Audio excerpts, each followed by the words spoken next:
Bonjour, Bonjour, bienvenue, le merci Brestois. beaucoup. Bonjour à tout le monde. Quel temps fait-il chez toi? Bah, il fait pas super beau et c'est étonnant parce qu'à Brest normalement il fait toujours très beau, mais non ça va, il pleut pas, donc on va pas se plaindre.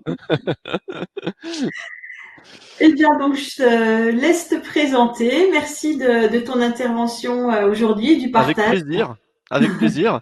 Donc je m'appelle Jean-Baptiste Maurice, je suis directeur transformation digitale et innovation à Brest Business School.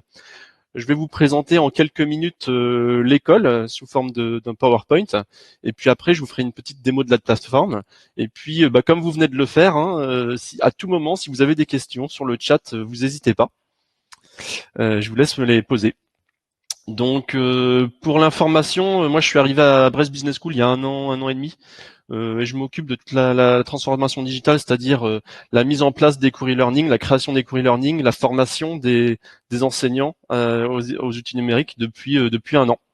Avant, j'exerçais d'autres fonctions. Euh, donc, je vais vous présenter rapidement l'école. Je vous voyez le PowerPoint. Alors, en fait, l'école Brest Business School, elle a été à l'origine appelée l'école supérieure de commerce de Brest. Elle a fait partie du groupe France Business School pendant un temps, un groupe de plusieurs écoles de commerce. Et puis, depuis 2016, en fait, elle est nommée Brest Business School. Elle a été rachetée par un groupement chinois qui s'appelle Weidong, que vous connaissez peut-être, et qui est un leader de l'éducation digitale en Chine. On Et était au même moment, hein.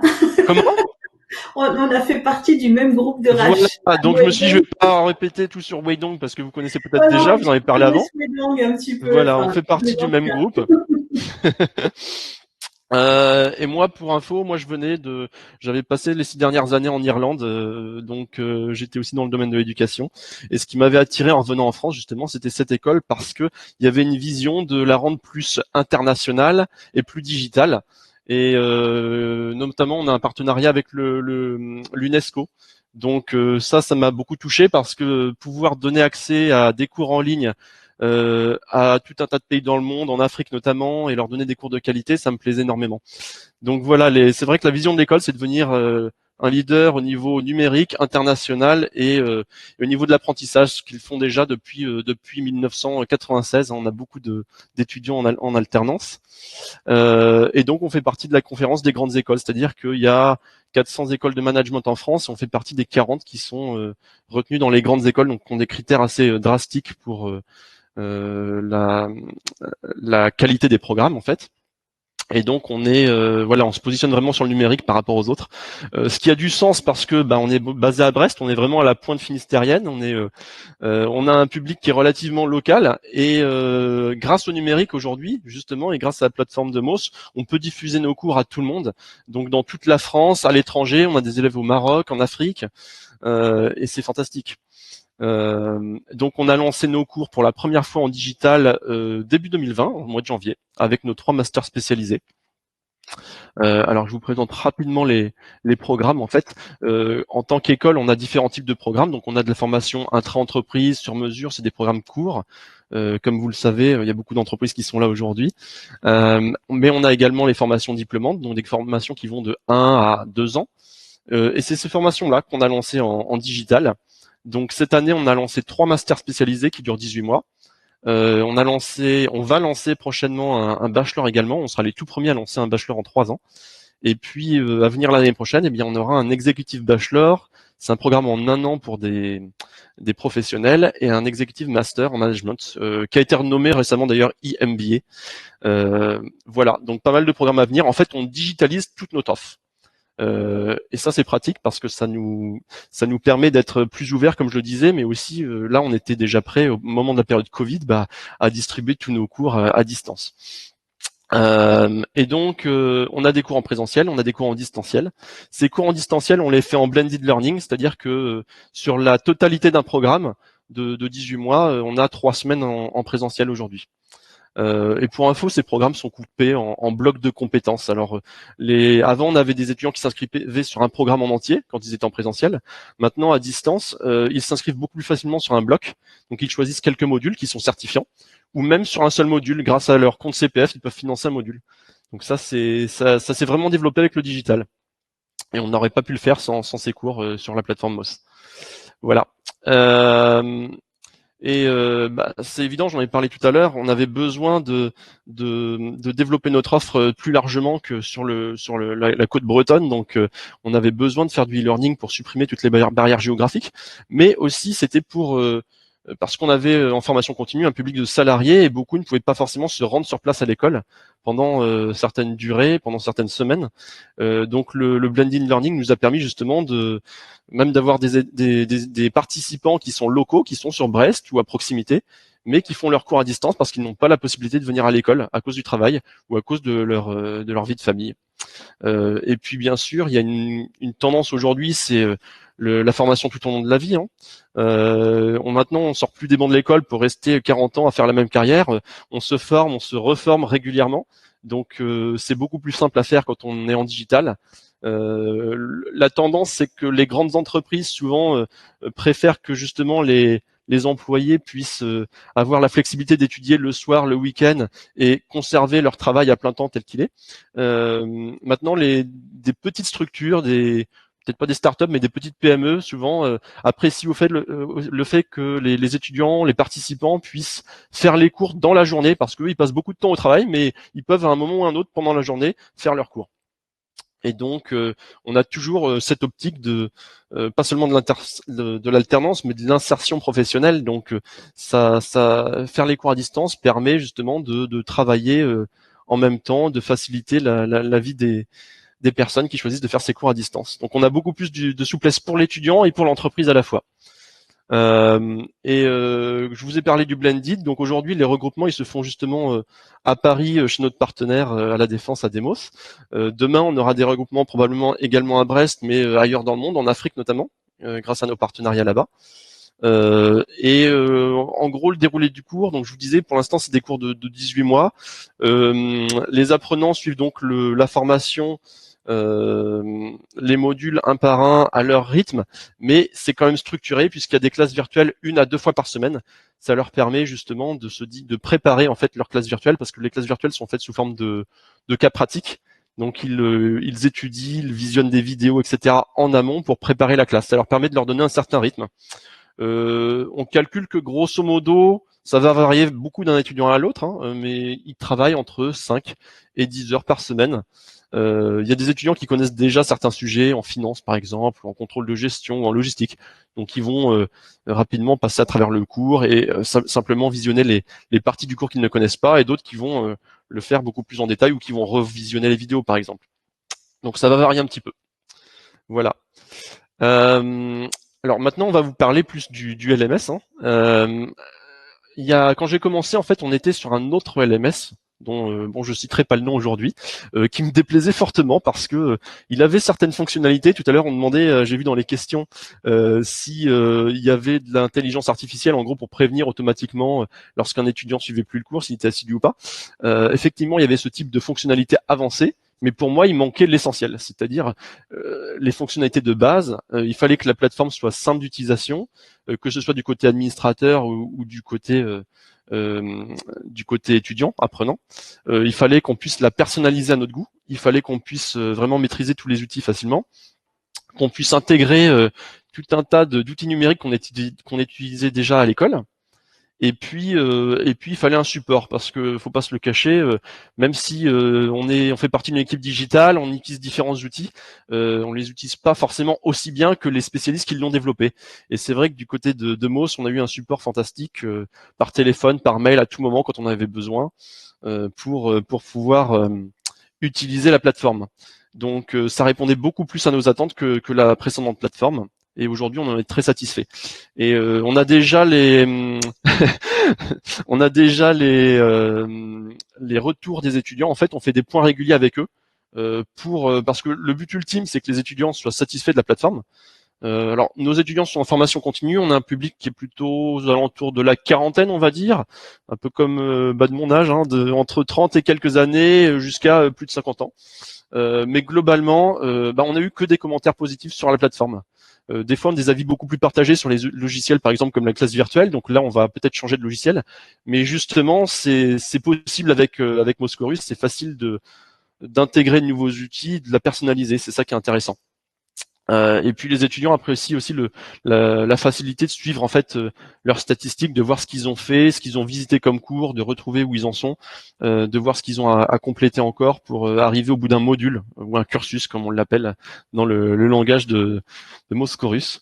Et pour nous c'est pareil, que ce soit pour les enseignants, l'administration, on peut facilement retrouver les statistiques, ce qui est très important pour nous puisque la plupart de ces apprenants sont leurs cours sont financés par les entreprises, donc par les OPCO, et donc on a besoin de fournir aux OPCO des stats.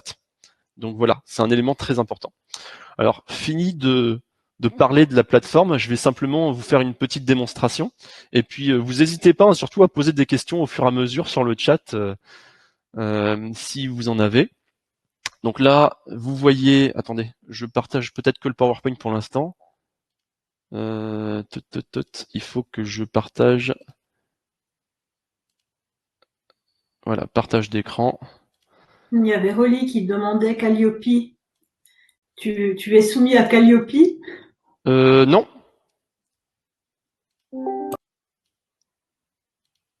Allô? Allô? On est toujours là. Ouais, vous êtes toujours là? Par Non. contre, on a un partage d'écran en miroir. D'accord, oui, c'est normal. Voilà, vous voyez la Voilà, ça plateforme y est, maintenant. c'est tout bon. Non, alors je connais pas du tout Calliope, par contre, si vous pouvez m'éclairer. Ah, t'étais pas à la présentation qu'a fait. Non, j'ai dû sauter, j'avais une autre présentation avant. J'enchaîne. T'enchaînes et puis c'est Raphaël qui connaît Rolly Calliope. Moi non plus, étant en Suisse, pas du tout. On D'accord, pourra venir après. Du coup, d'accord. avec les questions, on va te laisser présenter. Merci. Ok, il n'y a pas de problème. Donc voilà, je suis sur l'écran de ce qu'on appelle le front office, donc la plateforme pour les étudiants, hein. Donc on a personnalisé avec le logo. Je me connecte à mon compte très simplement. Alors là, c'est une page, ce que vous voyez à l'écran. Donc on s'est basé sur le design original de Moss et puis on a mis les couleurs de l'école. Il faut savoir qu'elles vont bientôt changer en fait, parce qu'on a de nouvelles couleurs maintenant avec le blanc, le gris, le orange. Et malheureusement, je peux pas encore vous les montrer aujourd'hui, on l'a pas fait, mais on aura un beau design très bientôt. Cette page-là, on l'a créée spécifiquement pour l'école. Parce qu'à l'origine, on arrivait sur une page directement avec tous les cursus ou les modules, si vous préférez. Mais comme on a au sein de l'école divers programmes, il fallait qu'on regroupe tous ces cursus dans chaque programme. Donc on a créé une page dédiée et les étudiants choisissent sur quel programme ils se connectent. On a créé également des programmes pour les enseignants, c'est-à-dire qu'ils peuvent s'auto-former aux outils numériques, comment accéder à une classe virtuelle, comment animer une classe virtuelle, comment faire le tutorat en ligne. Tous ces outils-là, on les a mis à disposition des enseignants. Je clique sur le petit logo en haut là pour revenir à cette page d'accueil. Donc ça c'est pareil, c'est une petite personnalisation que Moscorus a mis en place. Alors il faut savoir que on a commencé à travailler ensemble en décembre 2019. Le lancement des cours se faisait en janvier, donc vous imaginez un petit peu le stress puisqu'on devait changer d'une plateforme à une autre en très peu de temps. Et ça s'est fait très bien parce que moi j'ai été avec David qui est ici présent, hein, j'ai été formé en une journée sur la plateforme. Derrière j'ai reformé 2 personnes chez moi. Donc on apprend assez vite à s'en servir. Après il faut pratiquer. Et heureusement il y a le soutien quotidien quand on en a besoin de l'équipe de Moss, hein. Donc on a mis ça en place très vite, c'est-à-dire 30 modules à mettre en ligne. On a encore quelques-uns là à rajouter d'ailleurs, mais ça s'est fait relativement facilement. Donc là, on est sur la page des programmes. Je vais cliquer dans un programme. Voilà, on arrive sur une page avec tous les modules à disposition. Donc, on a le petit logo en haut qui nous permet de revenir en arrière sur la première page. Ce petit bouton retour, c'est aussi une personnalisation de Moss, hein, qui nous permet, lorsqu'on rentre dans un cursus ou qu'on rentre à l'intérieur du cursus, on a beaucoup de parcours, et bien de revenir en arrière. Le catalogue de tous les programmes qui correspond au module qu'on a ci-dessous, mais sous forme d'explorateur. Alors nous, on les a coupés en blocs de compétences, hein, c'est pareil, c'est propre à l'école. Alors ça, on peut pas le faire sur toutes les plateformes, hein, c'est pareil, je vais prendre un autre programme tiens, pour vous montrer. Voilà, ce programme-là, il est coupé en blocs, vous voyez, bloc 1, bloc 2, bloc 3, donc on a séparé les cursus pour que les étudiants s'y retrouvent, et certains s'inscrivent simplement à un bloc. Donc là, ils vont compléter que ces 2 modules-là, ou que ces 3-là, pour obtenir un certificat. Et puis l'espace d'échange. Et ce qui est très pratique, c'est que on peut retrouver toute la liste des forums ici même. Et donc avec les forums qui sont très utilisés, celui de la scolarité. Donc ça se passe exactement comme dans une école. Les étudiants peuvent contacter la scolarité pour toute leur administration, pour les plannings, etc. Le support technique, c'est l'équipe digitale. Et puis après, il y a les forums par module. Alors là, vous voyez, je me suis connecté à mon propre compte, donc j'ai mon forum parce que c'est mon module ici que j'anime. Mais les étudiants ont un forum sur chacun des modules. Et ça, c'est vraiment bien parce qu'il y a beaucoup de plateformes qui ont un forum un peu fourre-tout et les étudiants s'y perdent facilement, alors que là, les forums sont directement liés aux questions du module. Et puis, je ne vais pas rentrer dans le détail du profil, mais on peut voir facilement ses stats sur l'ensemble des modules, son score, le temps passé. Et alors là, c'est pas le cas, mais on a également un système de gamification et de badges. Donc on peut attribuer des points ou des petits badges comme des certificats, par exemple, sur chacun des modules. Il y a tellement de personnalisation sur Moz qu'on n'a pas encore tout exploité aujourd'hui. Donc les badges, c'est pas encore fait, mais c'est quelque chose qu'on verra pour l'année prochaine notamment. C'est vrai que c'est une plateforme qui est extrêmement complète. Il y a beaucoup de choses à faire. Vous voyez défiler ici un petit carrousel. Alors ça c'est pratique, ça nous permet de mettre en ligne aux étudiants les cours qui viennent de démarrer par exemple, de leur rappeler les modules qui sont en cours et aussi de les faire participer à la vie de l'école.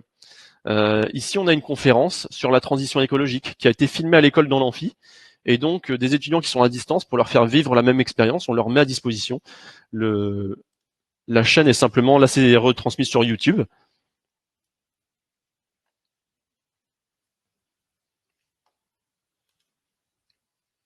Donc vous voyez les conférences. Alors aujourd'hui c'est des replays sur YouTube. Demain on verra pour faire même des lives sur la plateforme. Voilà. Donc ça c'est quelque chose d'assez attrayant. Euh, Et puis on arrive sur les modules. Alors je vais vous montrer. À l'origine on avait uniquement des vidéos. Alors les étudiants ça leur plaît, ils sont plutôt positifs sur les vidéos. Maintenant aujourd'hui on est en train de faire de l'amélioration continue de ces contenus. Moi je sais que je suis pas très vidéo personnellement, puis j'étais plutôt avant dans une atmosphère anglo-saxonne où j'ai pu tester d'autres types de programmes. Donc on est en train d'avoir des contenus beaucoup plus diversifiés. Je vais vous montrer d'ailleurs sur un autre programme. Voilà, la gestion patrimoniale financière. C'est un programme qu'on est en train d'améliorer en cours d'année. Là, on vient de créer un programme qui a d'autres fonctionnalités. Alors, je vous montre ce module, ce cursus. Je l'ouvre. Et je vais vous faire découvrir, par exemple, la culture économique. C'est un module qu'on va bientôt, qu'on a simplifié pour qu'il soit accessible à tous, même ceux qui ne sont pas du tout dans la finance et l'économie, et qui sera bientôt mis en ligne pour tout le monde. Donc là, je vais entrer sur le parcours. Et vous voyez que là, on a réutilisé une vidéo, par exemple, qui était à l'origine dans le cours.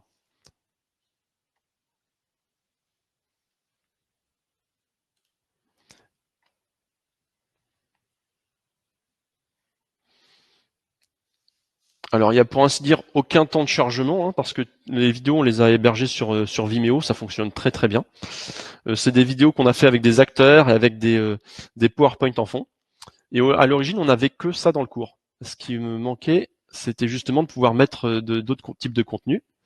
Alors, c'est ce qu'on est juste en train de faire. Là, par exemple, on a une page très courte de cours d'introduction au module. On peut personnaliser le texte comme on le souhaite. On peut mettre des liens hypertextes. Ici, c'est le cas. On a un peu de texte. On a une vidéo de YouTube encore.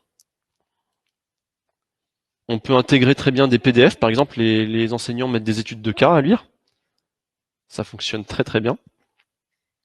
Et c'est vrai que cette variété, c'est plus intéressant comme pour les étudiants pour mémoriser le cours. Et puis, alors ça, c'est intéressant, c'est une fonctionnalité, pareil, qu'on trouve pas sur toutes les plateformes. On a beaucoup de plateformes qui offrent des quiz, mais là, on peut faire des quiz, des questionnaires avec comment ça s'appelle, les fill in the blank, les textes à trous. Donc, on doit compléter le tableau ici avec les bonnes réponses. On peut très bien avoir des quiz classiques également. Il y a encore des fonctionnalités qu'on n'a pas exploitées, comme les duels qui nous permettent de mettre deux étudiants face à face pour faire une compétition ou des glissés-déposés. Donc il y a plein de fonctionnalités comme ceci. Voilà. Moi, c'est ma recommandation, en tout cas, si vous faites un cours, utilisez le maximum de fonctionnalités sur MOOC parce que vous pouvez faire beaucoup de choses et c'est très apprécié des étudiants. Tiens, d'ailleurs, vous pouvez apprécier ici même un module, hein, le noter. Alors pour l'instant, tous les commentaires sont entre 4 et 5 étoiles sur les étudiants, hein. Les étudiants de notes, et on peut partager facilement des fichiers. Ça aussi, c'est très important pour la collaboration entre étudiants et avec les enseignants. Alors là, on était sur un module qui contient seulement quelques parcours, mais on a des modules qui sont très volumineux. Là, si je reprends les modules de contrôle de gestion, par exemple, c'est assez lourd.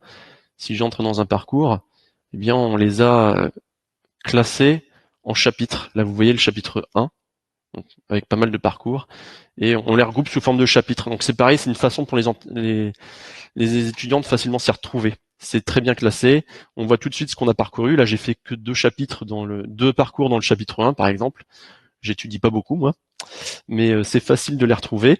Et on rediffuse également alors il y a des classes virtuelles qu'on a intégrées. On les rediffuse sous forme de replay également, toutes les semaines. Voilà. Voilà un petit peu pour les cours. Et puis sur chacun des modules, il y a énormément de fonctionnalités. Donc on peut retrouver sa progression, comme j'ai montré tout à l'heure, de façon globale, mais aussi par module, par parcours. On voit ce que j'ai visité, ce que j'ai achevé, les scores s'il y a des quiz, et puis le temps passé dessus. Ça, c'est important. On a donc le forum qui est ici même. On peut facilement communiquer avec le groupe d'étudiants, le tuteur, soit individuellement, soit en groupe. D'ailleurs, on a quelques forums ici. Tiens, je vais vous montrer. Voilà, on fait un petit jeu avec les étudiants. On leur demande de faire une activité en faisant plusieurs tâches à la fois ou une seule tâche, et on leur demande de mettre leur score le temps qu'ils ont passé à le faire. Et ça fonctionne pas mal. Donc il y a pas mal de participation en créant des petits jeux. Il faut vraiment les créer, parce que si on met rien sur un forum, les étudiants ils vont pas forcément de même. Voilà. Et puis il y a une interface tuteur qui nous permet à nous, en tant que soit enseignant ou administrateur, de retrouver facilement, voilà, sous forme de tableau de bord, et toutes les statistiques des étudiants. Et ça, c'est très très pratique. Voilà. Là c'est très simplifié, c'est juste le temps passé dessus, et puis visiter ou inachevé. Et puis on a dans les parcours, voilà, la vue d'ensemble avec divers graphiques, etc. Et ce que je voudrais vous montrer, qui est vraiment particulier à nous, je vous ai dit qu'on pouvait personnaliser la plateforme. Eh bien, nous, on y a ajouté des liens vers notre e-bibliothèque, donc pour que les étudiants, par exemple, puissent télécharger tous les livres numériques dont ils ont besoin. Un Career Center où ils peuvent poster leur CV. Les entreprises partenaires peuvent venir chercher nos étudiants directement dessus pour les recruter, et vice versa. Les étudiants peuvent chercher des jobs. Ils peuvent télécharger tout un tas d'outils numériques via la plateforme informatique. Ils ont une plateforme des diplômés également, sur lesquels ils peuvent retrouver nos 7000 diplômés en ligne et trouver des opportunités également pour le travail, hein, on les retrouve tous ici. Et puis, alors vous avez eu une petite case vide en haut, vous êtes peut-être demandé ce que c'était que le contour gris ici à côté du carrousel. À l'origine, on affichait également les classes virtuelles. Donc il y avait 3 classes virtuelles à venir, elles s'affichaient ici, c'était très pratique. On l'a récemment supprimé simplement parce que ça faisait doublon avec notre compte étudiant ici même. Alors je vous montre un petit peu le compte étudiant. En fait, c'est notre intranet à l'école. On voulait pouvoir l'intégrer dans la plateforme et ça s'est fait très très bien, très facilement. Alors je me connecte à un compte d'étudiant. Hop. Et directement dessus, je peux retrouver mon email en tant qu'étudiant, mes notes d'examen, etc., des logiciels, et puis mon planning. Et alors j'ai un planning sur la semaine, sur l'année, avec voilà, avec en orange toutes mes classes virtuelles à venir, en gris mes examens à venir. Alors on fait des classes virtuelles nous aujourd'hui sur Adobe Connect, demain on va changer de logiciel. Pareil, l'intégration c'est très très bien faite. Donc il suffit aujourd'hui de cliquer sur le lien d'une classe virtuelle à venir ici pour qu'elle se lance toute seule. Et pour les examens, on fait également des examens à distance avec la webcam pour surveiller les examens à distance.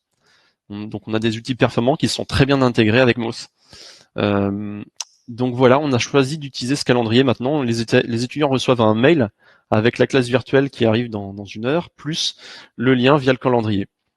Ceci dit, les étudiants nous redemandent de remettre le calendrier qui était ici à l'origine parce que ça se voyait en un coup d'œil, quoi, sans avoir à cliquer en bas sur le planning. Donc, on verra pour le réintégrer. Ils aimaient bien le design originel de la plateforme. Mais voilà, c'est des choses qu'on peut personnaliser au fur et à mesure et c'est ça qu'on apprécie énormément. Voilà un petit peu pour le coup d'œil. Maintenant, je regarde si vous avez des questions.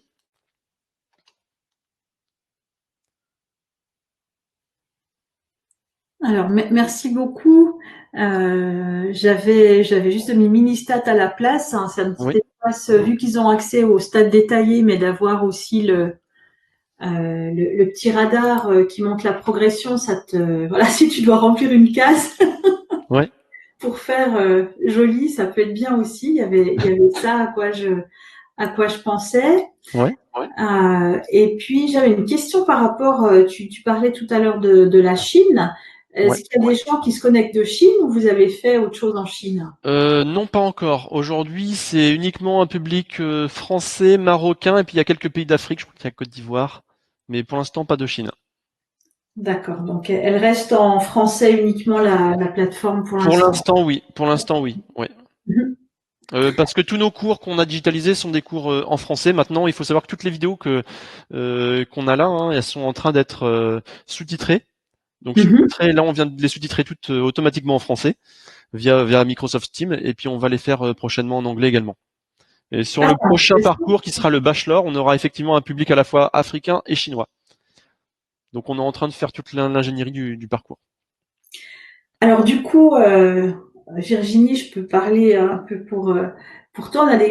On est toujours intéressé par comment ça marche en Afrique, les taux de connexion, les temps de connexion. Est-ce que tu as des remontées à nous faire par rapport à ça? Est-ce qu'il y a eu des choses auxquelles il faut être, sur lesquelles il faut être vigilant? Comment ça se passe quand tu as des... Ouais, alors pour l'instant, c'est vrai que c'est une majorité quand même de Français. On a quelques Marocains et Africains.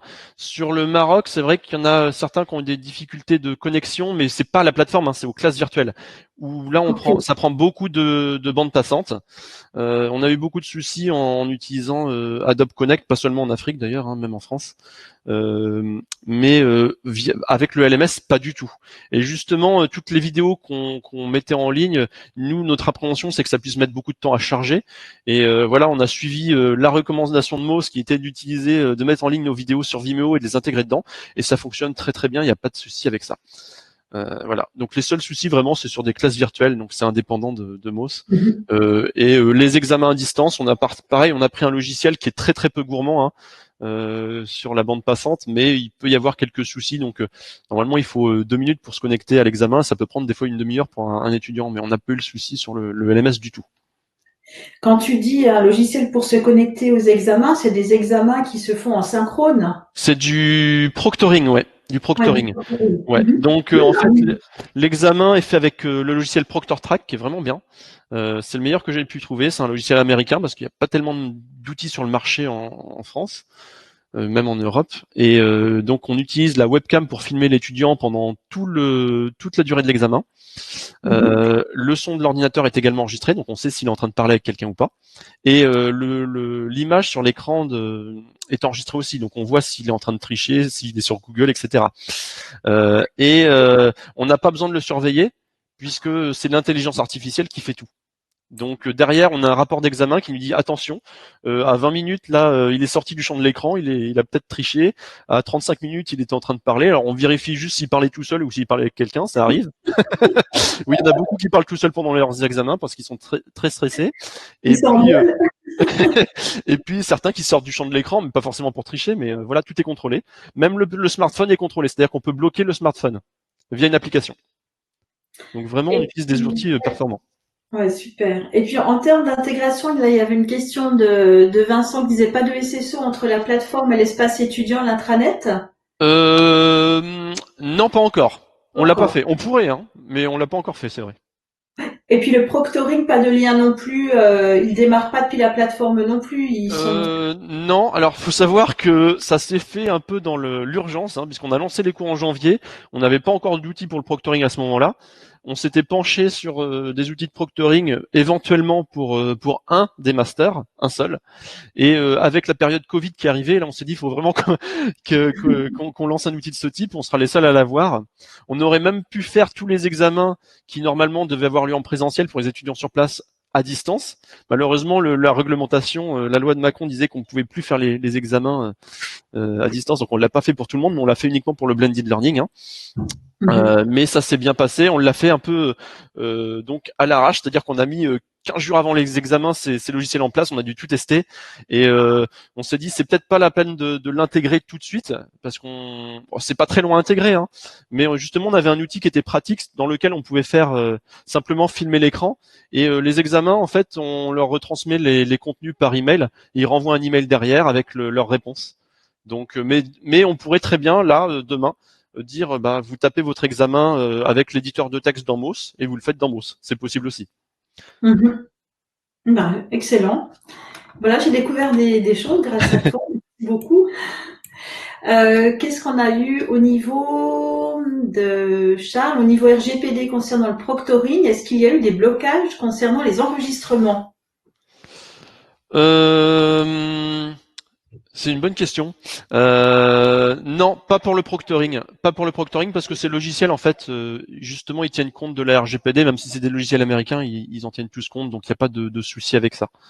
Pas de problème. C'est souvent une question des étudiants, ils sont un peu soucieux de ce qui va être fait, des vidéos et tout ça, mais non, il n'y a pas de problème. Il n'y a pas de problème. On leur envoie une fiche détaillée de ce qui est fait, ce qui est enregistré. Et le logiciel, pour information, il n'est pas si intrusif que ça.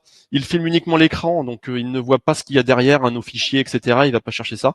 Et à la fin d'un examen, on peut le désactiver, on peut le mettre à la poubelle tout de suite. Hein. On nous propose de le désinstaller. Il suffit de le réinstaller à chaque examen en 1 minute. C'est très simple. Parfait. On a encore une question de Virginie pour la masse de contenu qu'il y a sur la plateforme. Comment tu fais pour que le moteur de recherche soit efficace? Tu as des conseils?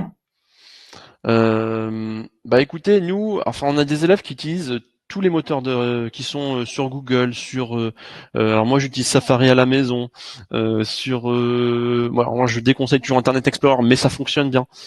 Sur Firefox, franchement, la plateforme marche avec toutes les plateformes et ça marche et c'est surtout avec tous les supports, hein, smartphone, tous les e-devices. Tablettes, etc. Il n'y a pas de souci. Après, des conseils, franchement, je ne sais pas quoi vous dire. Non, ça fonctionne bien avec tout. Ça fonctionne bien avec tout. Autant un logiciel de proctoring, justement, faut que je fasse attention. Il y en a beaucoup qui font. Moi, j'ai choisi un logiciel qui marche avec à peu près tout. Quoique des fois, il y a des couacs avec Safari. Mais le LMS, vraiment, il marche avec tous les moteurs de recherche. Et puis donc tu l'as dit, hein, ils utilisent aussi leur tablette mobile. Oui. Aussi, tout. Oui. Ah oui. Ouais, ok. Ils utilisent de tout. C'était vraiment un point crucial, ça, parce que la précédente plateforme dont je parlais, justement, ce que je n'appréciais pas, c'est qu'il fallait absolument utiliser Google, par exemple, c'était très limité. Et puis, non, là, si on se développe sur le marché africain, il faut prendre conscience qu'en Afrique, ils vont utiliser beaucoup plus une tablette ou un smartphone qu'un ordinateur. Du coup, pour l'exercice que tu as montré tout à l'heure, Phil, remplir les textes à trous, là, Ouais. sur smartphone, t'oublies. Ah, non. Ouais, là, c'est pas forcément le plus facile sur un smartphone, mais sur une tablette, voilà. Donc j'ai vu qu'il y avait aussi, est-ce que j'avais vu juste, il y avait un tag qui montrait accessible sur smartphone parce qu'il peut y avoir, on peut pas tout faire sur smartphone, hein, je pense qu'il faut pas se couper non plus Oui. D'utiliser à un moment donné, tu es bien obligé de travailler C'est vrai. notamment la finance, à remplir des fichiers, des choses comme ça. Donc, Oui. Sur les examens notamment, c'est compliqué sur un smartphone.